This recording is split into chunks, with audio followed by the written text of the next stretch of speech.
Y-intercepts from graphs and equations. So let's take a look. On the first slide, it asks you to write the coordinates for the circled point on each graph. Then tell what all 3 points have in common. So if I do this, and then you'll have to write it in your own notes, I would end up with, for the first graph, I have 0 and -2. Graph 2 has, it has 2 circles, but that one is on 0 and 1. And the third graph has a circle at 0 and -2. Now, what do all 3 points have in common? If you look at all of them, they all have a 0 for the x coordinate. So that's what you can write in this spot over here. Okay, so that's one thing. The x coordinate is the same for all 3 of these y-intercept points. If we go to the next slide, now it asks you, what do the following ordered pairs have in common? Well, if you look at all of them, again, they all have the x coordinate being 0. There's a pattern here. Next slide.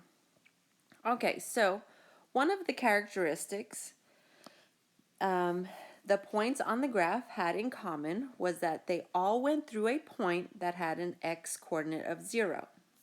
The point was also on the y-axis. Okay, so there's a connection right here.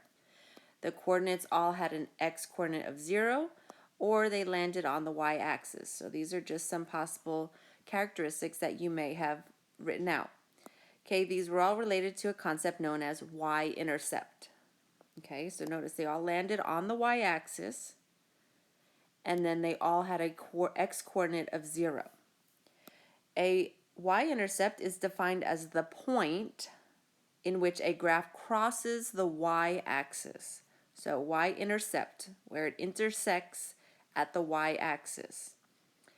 It will be written as the coordinate 0.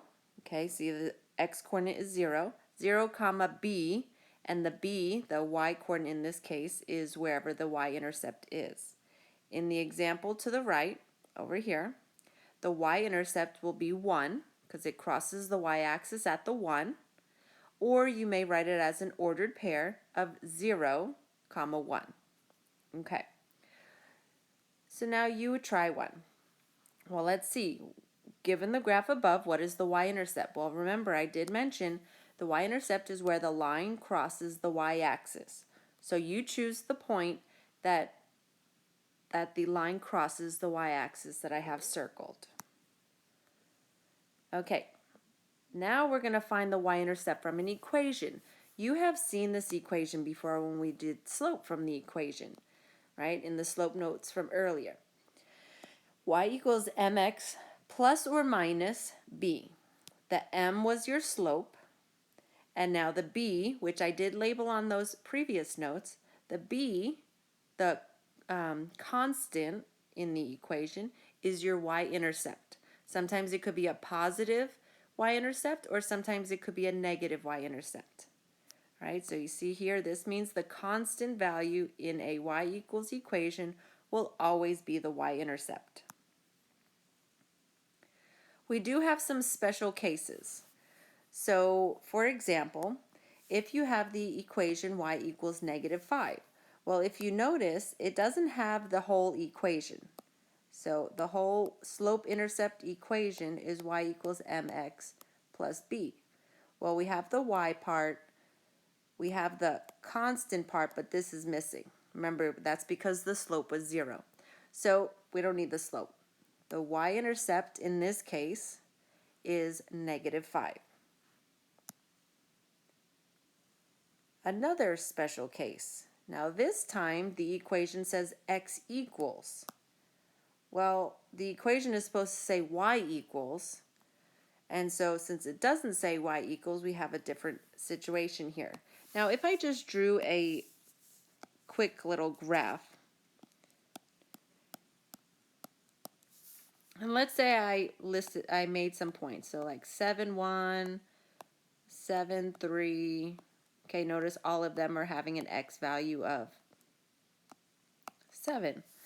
So I go 1, 2, 3, 4, 5, 6, 7, and 1. And I would have 7 and 3. And I'd have 7 and 4. Now notice this line does not cross the y-axis at all. So there you go. You can see an equation that says x equals 7 does not have a y-intercept. So there is no y-intercept. All right, now the last slide is a few more examples. So you can see here, identify the y-intercept from each equation. Here's the equation. I put a box around our focus point. Okay, so we only want to pay attention to the constant. So you can see over here, y equals 3 over 2x plus 3. So my y-intercept is 3. Okay, my b is 3. Y equals negative 2/3 x minus 2. My constant is negative 2, so my y-intercept is negative 2. Now you try these ones. So again, just focus on the constant part. Focus on the constant part. And this last one, focus on the constant part.